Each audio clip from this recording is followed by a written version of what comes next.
अलैहिस्सलातु वस्सलाम दी उल्फत नाल ओदी रग रग भरी हुई है।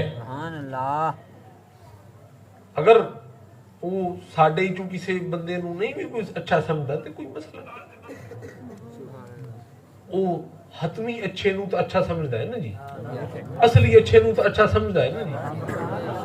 हुण तुसीं सोच रहे हो सो कि कोई साडे उलमा नूं ना मन्ने, साडे बजुर्गां नूं ना मन्ने, उन्हां दा गुस्ताख होवे, उन्हां दा वो बेअदब होवे, असी उहदा अदब किवें करिए? सिर्फ हजूर दे नाल मोहब्बत काफी जी? बिल्कुल काफी। हजूर दी मोहब्बत ऐसी है कि वो किसी दा किसी नूं गुस्ताख बनावण देंदी ही नहीं।